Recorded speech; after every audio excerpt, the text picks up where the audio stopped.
You're sitting at the most exclusive dinner party in 15th century Peru. The golden plates gleam in the firelight, the air thick with incense and anticipation. Your host, an Inca noble draped in vicuña wool finer than silk, gestures toward your meal with a smile that doesn't quite reach his eyes. On your plate sits a roasted guinea pig, its glassy eyes staring back at you, surrounded by what appears to be fermented corn that smells suspiciously of human saliva. Oh, and that goblet of frothy liquid, it's chicha, made from corn that was literally chewed and spat out by virgin priestesses. Welcome to the bizarre, brutal, and absolutely fascinating world of Inca noble cuisine, where what you ate didn't just feed your body, it determined your place in the cosmic order, your political allegiances, and sometimes whether you'd live to see another sunrise.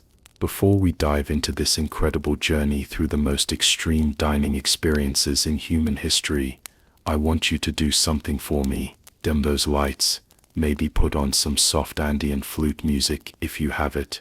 We're about to explore a world where food was sacred, terrifying, and utterly alien to anything we understand today. And if you're brave enough to stick around for this entire culinary nightmare, make sure to hit that like button and subscribe. Trust me, you're going to want to see where this rabbit hole leads. I'm genuinely curious about something. Drop your location in the comments below. Where are you watching this from? And while you're at it, tell me the weirdest thing you've ever eaten to impress someone. An exotic sushi roll, Rocky Mountain oysters, whatever it was, I guarantee it pales in comparison to what Inca nobles were choking down at their dinner parties. Today, we're peeling back the layers of one of history's most sophisticated civilizations to reveal a dark truth. The Inca Empire's elite didn't just rule through military might or divine authority. They wielded food as a weapon, a test, and a tool of psychological warfare that makes modern corporate power lunches look like children's tea parties. From hallucinogenic banquets that lasted for days to ritualistic cannibalism that served political purposes, from fermented delicacies that took months to prepare to fresh sacrifices that were still warm when served, we're about to uncover how the Inca nobility used the most extreme cuisine imaginable to maintain their grip on power and separate themselves from the common people they ruled. So buckle up, because what you're about to learn will forever change how you think about food power and what people will do to prove they belong at the top of the social pyramid. To understand why Inca nobles ate such bizarre foods, we first need to grasp something that would have been obvious to any person living in Cusco 500 years ago. Food wasn't just fuel for the body, it was a direct conduit to the divine, a manifestation of cosmic energy, and most importantly, a rigid marker of your place in the universe's grand design. The Inca didn't just have a food pyramid, they had a food cosmos, where every grain of quinoa, every strip of llama jerky, every fermented potato carried spiritual weight that determined who could eat it, when, and under what circumstances. Imagine if your local grocery store was organized not by food groups, but by your social security number, your credit score, and your family's bloodline going back 12 generations. That's essentially how Inca cuisine worked. At the very apex of this cosmic food chain sat the Sapa Inca, the emperor who was considered the direct descendant of Inti, the sun god. His meals weren't just elaborate, they were literally divine interventions. Every morning, priests would present him with foods that had been blessed in temple ceremonies that lasted hours. We're talking about corn kernels that had been individually inspected by virgin priestesses, water that had been carried from sacred springs by runners who weren't allowed to speak during their entire journey, and salt that had been harvested only during specific lunar phases. But here's where it gets truly bizarre. The Sapa Inca's food was so sacred that his leftovers couldn't just be thrown away. They had to be burned in special ceremonies, because even his partially chewed food retained divine power. Spanish chroniclers recorded instances where nobles would fight, literally come to blows over the privilege of lighting these leftover burning ceremonies. Imagine being so obsessed with someone's table scraps that you'd risk your life for the honor of setting them on fire. Below the Sapa Inca were the various levels of nobility, each with their own intricate food rules that seem almost comically specific to our modern eyes. The Orki, or royal princes, could eat certain cuts of llama, but not others. The Panaka, royal Alice, or extended family groups, had access to specific varieties of potato that commoners weren't even allowed to look at. And the Curica, regional nobles, had to navigate a bewildering maze of food taboos that changed based on the season, the phase of the moon, and their current political standing. Now, let's talk about chicha de jora, because this is where Inca cuisine gets so weird that even the Spanish conquistadors, men who had seen some seriously disturbing things, were left speechless. Chicha wasn't just the Inca equivalent of wine or beer. It was a sacred beverage that required human saliva as a key ingredient, but not just any saliva. It had to come from virgins, specifically young women who had been selected for their purity and trained in special techniques for chewing corn. The process was elaborate and deeply ritualistic. These chosen women, called mamacuna, would spend hours methodically chewing specially prepared corn kernels, building up as much saliva as possible before spitting the mixture into ceramic vessels. The fermentation process that followed could take weeks, during which the vessels were guarded like precious treasures. The resulting beverage was cloudy, slightly alcoholic, and according to Spanish accounts, had a distinctive taste that was immediately recognizable to anyone who had tried it.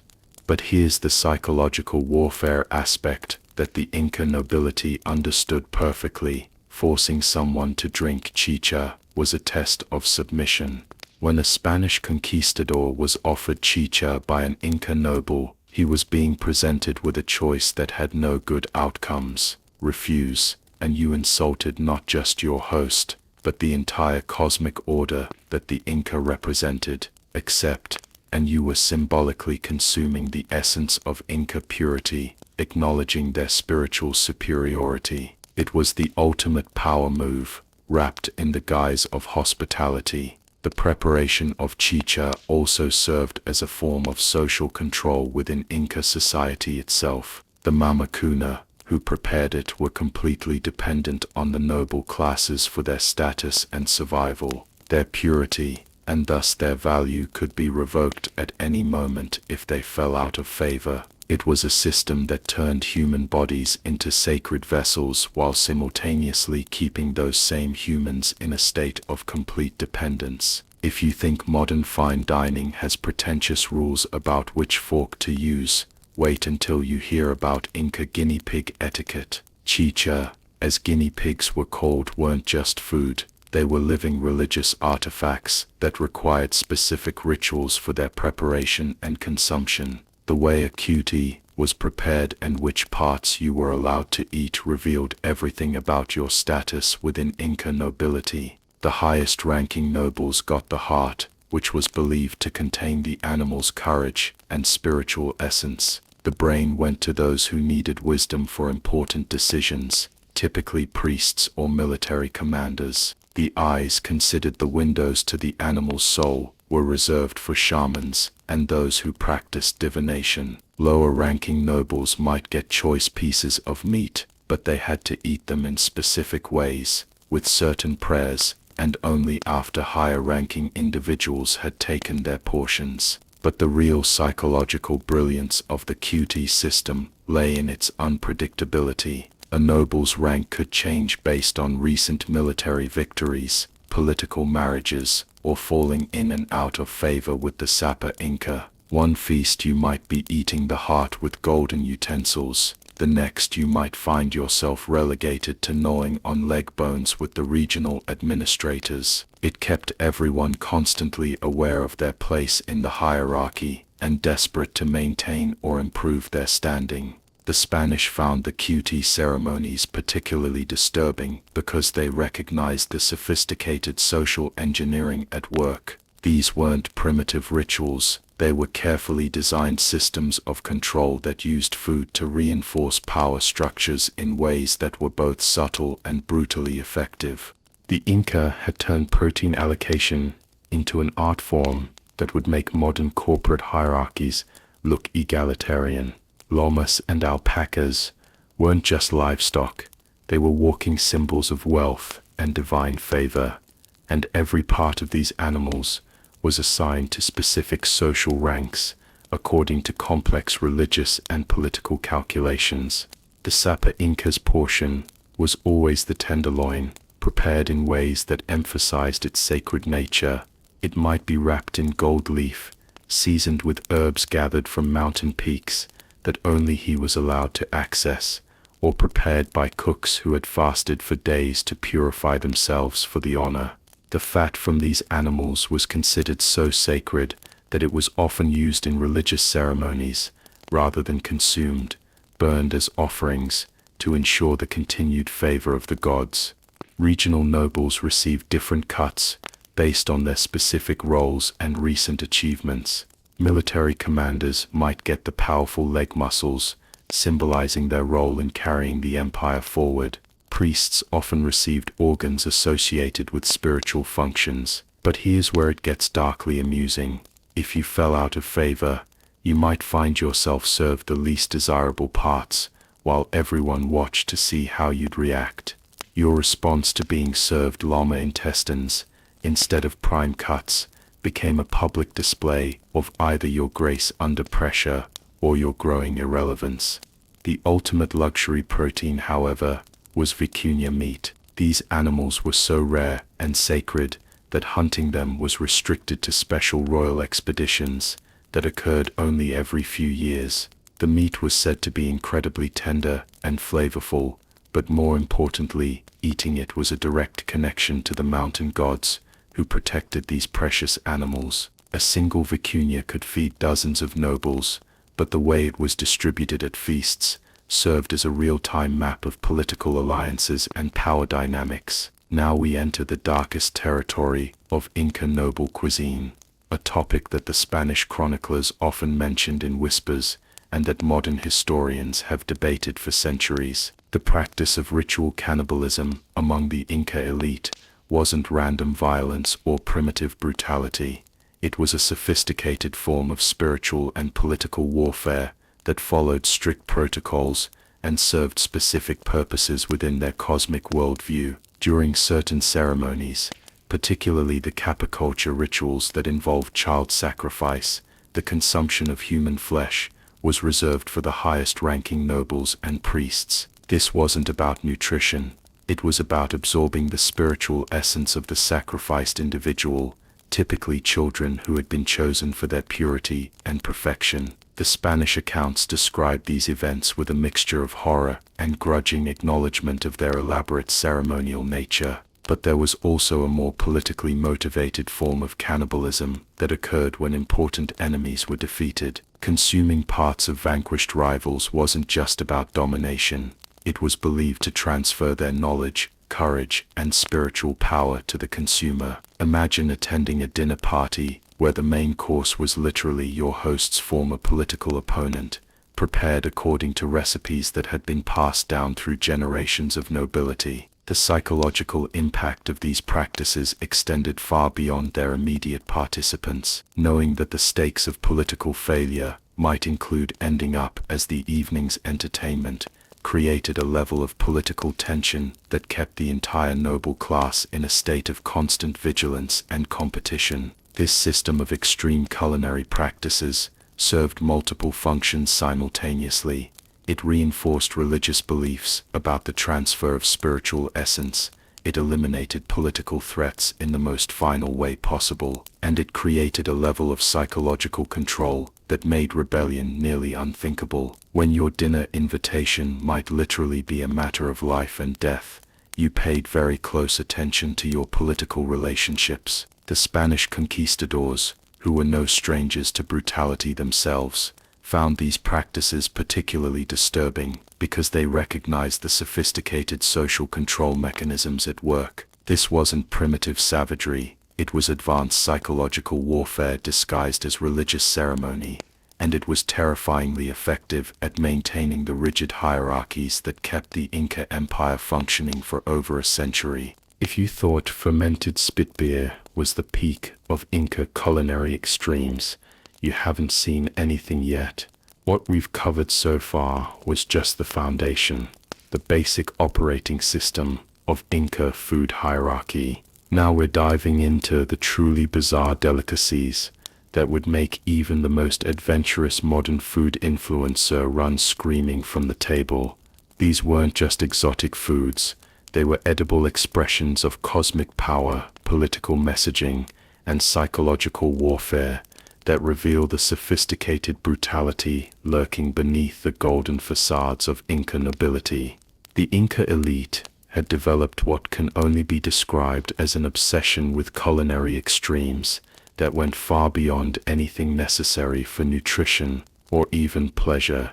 Each bizarre delicacy served multiple purposes, demonstrating wealth and access to rare ingredients, testing the loyalty and submission of guests, maintaining religious and spiritual connections, and most importantly, separating the noble classes from common people in ways that were visceral and unforgettable. Take roasted insects, for instance.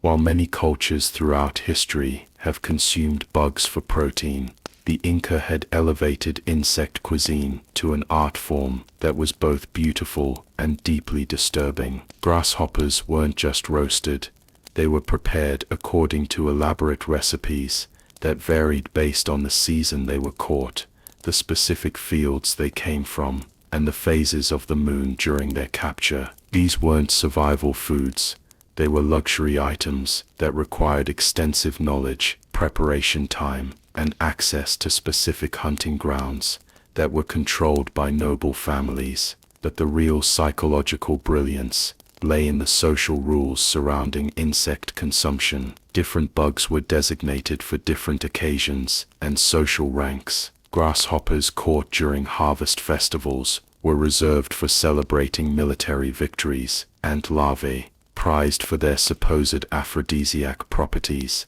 were served exclusively at marriage negotiations between noble families. Butterfly pupae, symbolizing transformation and rebirth, were consumed during coming-of-age ceremonies for the children of high-ranking families. The Spanish chroniclers recorded their bewilderment at elaborate feasts where nobles would spend hours delicately consuming insects with golden tweezers, following protocols so complex that specialized servants were required to ensure proper etiquette. Imagine attending a dinner party where your social standing was judged by your ability to properly extract ant larvae from their cocoons, using the correct technique while maintaining polite conversation about the latest military campaigns. The fermentation obsession of the Inca extended far beyond chicha into territory that modern food scientists would find both fascinating and horrifying. They had discovered that almost anything could be fermented under the right conditions, and they had turned this discovery into a competitive art form among the nobility. Chuño negro, a type of freeze-dried potato that was then fermented in underground pits for months, represented the pinnacle of this fermentation culture. The process required precise timing, specific altitude conditions, and constant monitoring by specialists who had spent years learning the subtle signs of proper fermentation. But Chuño negro wasn't just food, it was edible proof of a family's long-term planning, resource control, and technical expertise. Serving properly aged Chuño negro at a feast was like displaying a vintage wine collection, except the stakes were much higher. Poorly fermented Chuño could be not just unpalatable, but actually dangerous to consume, making its successful preparation a demonstration of both culinary skill and political reliability. Guests who were served the finest chuño negro understood they were being honored. Those who received inferior versions got the message just as clearly. The Inca had also developed aged quinua preparations that took the concept of fermentation to extremes that seem almost absurd today. Quinua would be partially cooked, then buried in specially prepared pits, lined with llama wool and sealed with clay. The fermentation process could take anywhere from 6 months to 2 years, depending on the desired flavor profile and the ceremonial importance of the eventual feast. The resulting product had a complex, intensely sour flavor that was described by Spanish conquistadors as simultaneously revolting and strangely addictive. These fermented quinoa preparations served as edible calendars, marking the passage of time and the stability of noble families. A lord who could serve 2-year-age quinoa was demonstrating that his political position had been secure enough to plan that far ahead, that he controlled sufficient resources to tie up valuable food stores for extended periods, and that he had the technical knowledge to execute such complex food preservation successfully. The most extreme fermented delicacy, however, was rotten corn that had been deliberately aged in conditions that would horrify modern health inspectors. This wasn't accidental spoilage. It was controlled decomposition that required expert knowledge to execute safely. The corn would be placed in sealed ceramic vessels with specific combinations of herbs and other organic materials, then buried in locations that provided precise temperature and humidity conditions. The fermentation process could take up to a year, during which the vessels had to be checked and adjusted regularly. The resulting product was described by Spanish observers as having an overwhelmingly pungent smell and a taste that was simultaneously sweet, sour, and intensely savory. But consuming this rotten corn delicacy was considered a profound spiritual experience, believed to connect the eater with the cycles of death and rebirth that governed the natural world. Nobles who could properly appreciate its complex flavors were seen as having achieved a higher level of spiritual sophistication. When it came to blood and organ consumption, the Inca had developed practices that went far beyond anything found in other ancient civilizations. Blood puddings made from llama and alpaca blood weren't just protein sources. They were carefully crafted delicacies that incorporated specific herbs and spices believed to enhance the spiritual properties of the blood itself. Different types of blood were designated for different purposes: fresh blood from young animals for vitality, aged blood from mature animals for wisdom, and blood from animals that had been ritually sacrificed for spiritual power. The organ meat hierarchies of Inca nobility read like a bizarre medical textbook crossed with a political science manual. Hearts were consumed to absorb courage, but the preparation methods varied dramatically based on the intended effect. Hearts from animals that had died in battle were prepared differently from hearts from animals that had been ceremonially sacrificed. The cooking methods, seasonings, and even the utensils used could alter the spiritual properties of the organ meat. Brain consumption among Inca nobles was particularly elaborate, with different preparation methods designated for different types of wisdom. Brains from young animals were believed to enhance creativity and innovation, while brains from older animals were thought to transfer accumulated knowledge and experience. The most prized brain delicacy came from animals that had been fed specific diets designed to enhance their cognitive properties,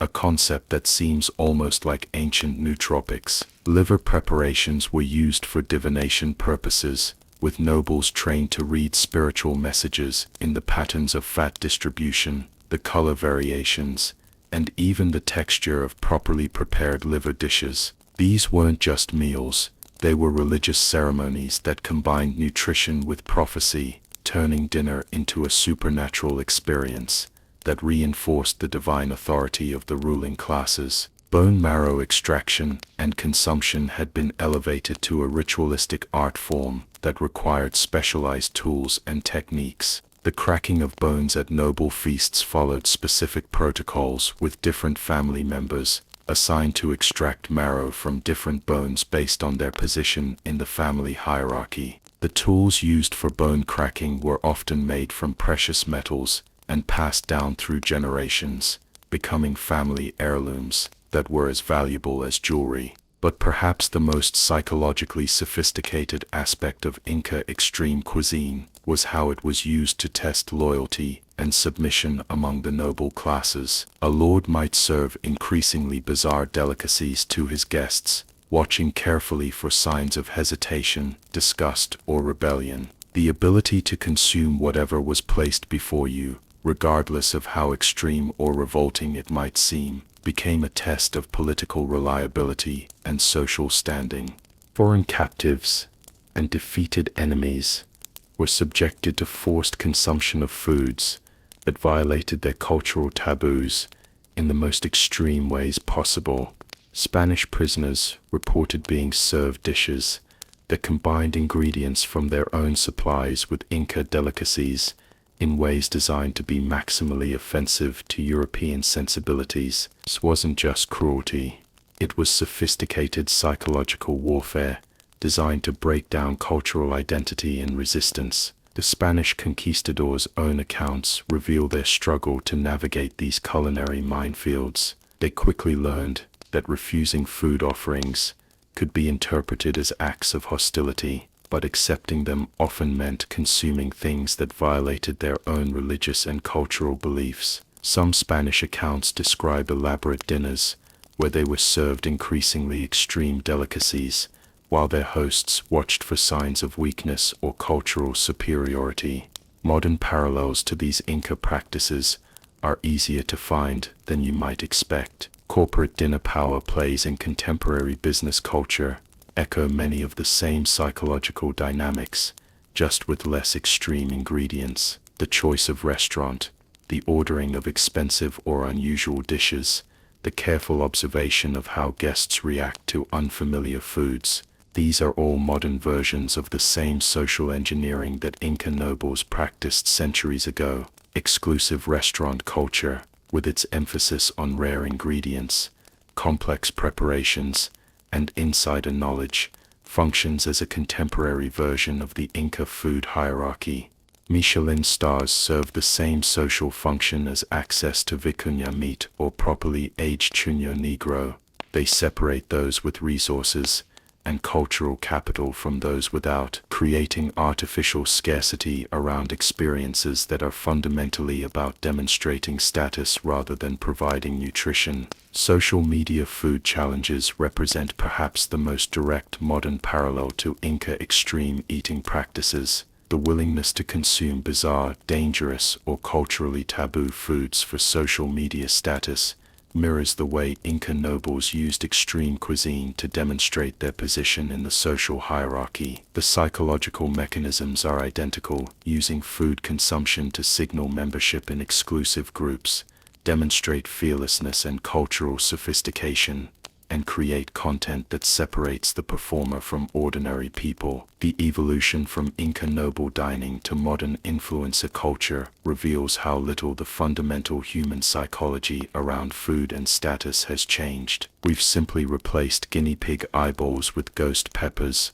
fermented corn beer with artisanal cocktails made from exotic ingredients, and ritual cannibalism with competitive eating challenges that push the human body to its limits for entertainment value. What the Inca understood, and what modern status-conscious dining culture still relies on, is that food is never just about nutrition. It's about power, identity, group membership, and the complex psychological needs that drive human social behavior. Their extreme delicacies weren't aberrations. They were sophisticated tools for maintaining social control that reveal uncomfortable truths about how little human nature has changed over the centuries. We've explored the bizarre foods and their social functions, but now we need to confront the darkest aspect of Inca noble cuisine, the rituals that transformed eating from mere consumption into acts of spiritual communion that involved human sacrifice, mind-altering substances, and ceremonies so extreme that even the battle-hardened Spanish conquistadors struggled to document them fully. These weren't just meals, they were doorways into altered states of consciousness that blurred the lines between the physical and spiritual worlds in ways that fundamentally transformed the participants. The capicocha ceremonies represent the absolute pinnacle of Inca ritual dining, events so sacred and terrible that they were conducted only during times of extreme crisis or celebration. These ceremonies involved the sacrifice of children who had been selected for their physical perfection and spiritual purity. But the ritualistic consumption that followed wasn't random violence. It was a carefully orchestrated spiritual technology designed to transfer divine essence from the sacrifice to the living nobility. Spanish chroniclers, writing decades after the conquest, described these ceremonies in fragments and whispers, often admitting that they couldn't fully comprehend what they had witnessed. The children chosen for capicocha weren't simply killed. They were prepared through months of ritual purification, fed special diets designed to enhance their spiritual properties, and treated as living gods before their sacrifice. When the moment came, their consumption by the highest-ranking nobles wasn't seen as cannibalism in the way Europeans understood it, but as a form of divine communion that allowed the living to absorb the concentrated spiritual power of beings who had been perfected through ritual preparation.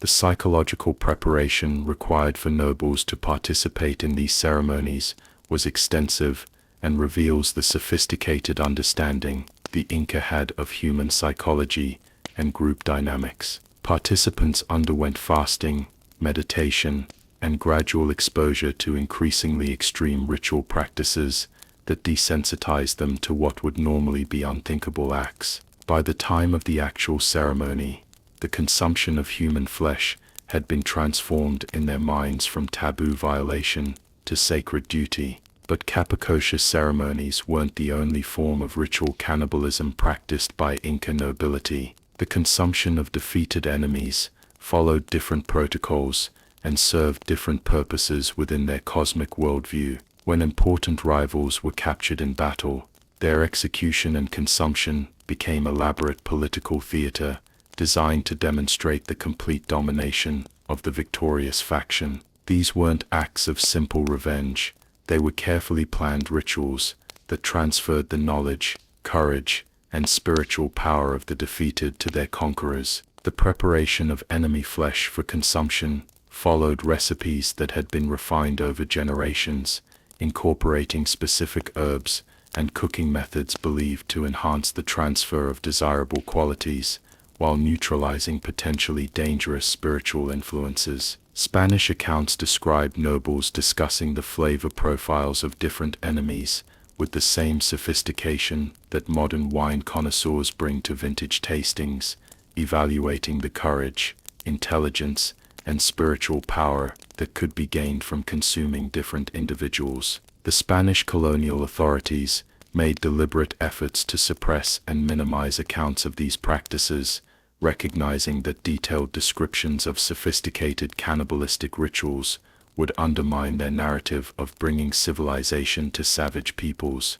The resulting historical record is fragmentary and often coded, requiring careful analysis to understand the full scope and sophistication of these practices. The integration of hallucinogenic plants into Inca noble dining represents perhaps their most advanced understanding of how food could serve as a gateway to altered consciousness and spiritual revelation. San Pedro cactus, containing the powerful psychoactive compound mescaline, wasn't simply added to food.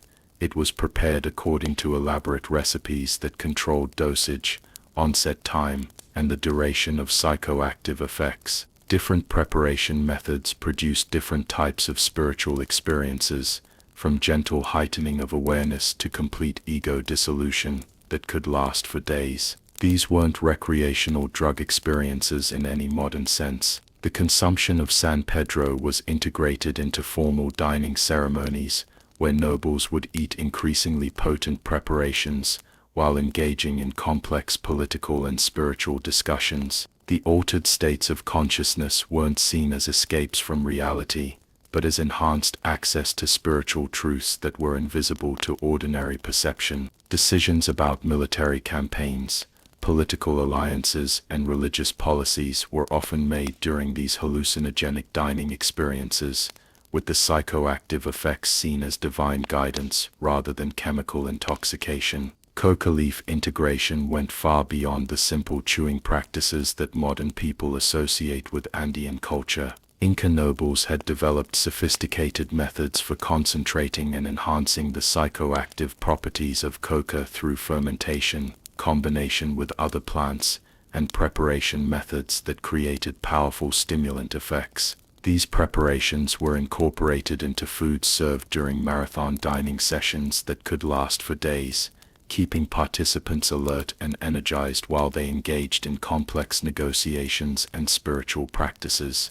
The most extreme hallucinogenic dining experiences involved psychoactive mushrooms that were prepared according to secret recipes known only to the highest-ranking priests and shamans. These mushroom preparations were served during vision quest ceremonies, where nobles would consume carefully measured doses while isolated in sacred locations, experiencing profound spiritual revelations that were seen as direct communication with the gods. The psychological preparation for these experiences was extensive, involving months of dietary restrictions, spiritual purification, and gradual exposure to increasingly powerful psychoactive substances. The shamanic dining experiences of Inca nobility blur the conventional boundaries between food, medicine, and spiritual practice in ways that reveal their sophisticated understanding of consciousness and its manipulation. Nobles didn't just eat hallucinogenic substances, they participated in carefully orchestrated experiences that combined specific foods, environmental conditions, spiritual practices, and social dynamics to produce predictable alterations in consciousness that served political and religious purposes. These experiences weren't individual journeys, but collective events where multiple nobles would consume psychoactive preparations together, sharing visions and revelations that became the basis for political decisions and religious innovations. The social bonding that occurred during these shared altered states created powerful psychological connections between participants, forging political alliances and spiritual commitments that were reinforced by the profound intimacy of shared psychedelic experiences. The economics of extreme Inca cuisine reveal how food requirements served as sophisticated systems of resource control and social engineering. The bizarre ingredients and elaborate preparation methods weren't arbitrary cultural preferences. They were carefully designed to create artificial scarcity around dining experiences that required enormous investments of time, labor, and resources. This scarcity wasn't accidental, it was the entire point of the system. Consider the resource requirements for a single elaborate Inca noble feast: months of advanced planning, specialized ingredients gathered from across the empire, skilled craftspeople to create proper serving vessels and utensils, trained cooks who possess secret knowledge of preparation techniques, servants who had been purified through religious ceremonies, and enormous quantities of labor from common people who received no direct benefit from the feast they were helping to create. The trade networks required to supply these extreme culinary experiences spanned the entire Inca Empire and beyond, creating dependencies and economic relationships that reinforced political control. Remote regions that produced specific rare ingredients became economically dependent on the noble classes who consumed them, while the transportation and storage requirements created employment and economic activity that tied local populations to the imperial system. The human cost of these elaborate food preparations was enormous and deliberately visible to anyone who participated in or observed noble dining ceremonies. The months of labor required to properly ferment exotic delicacies, the specialized knowledge that took decades to acquire, the dangerous journeys required to gather rare ingredients, all of this represented human effort that could have been directed toward more practical purposes, but was instead channeled into creating edible symbols of power and status. This conspicuous consumption of human resources served the same function as the bizarre foods themselves. It demonstrated the complete control that nobles exercised over the lives and labor of common people, while creating experiences so resource-intensive that only the highest levels of society could access them. The waste was the point. It was a demonstration of power so secure that it could afford to squander enormous resources on temporary pleasures that left no lasting value beyond their political and spiritual functions. The conquest of the Inca Empire by Spanish forces didn't eliminate these extreme culinary traditions.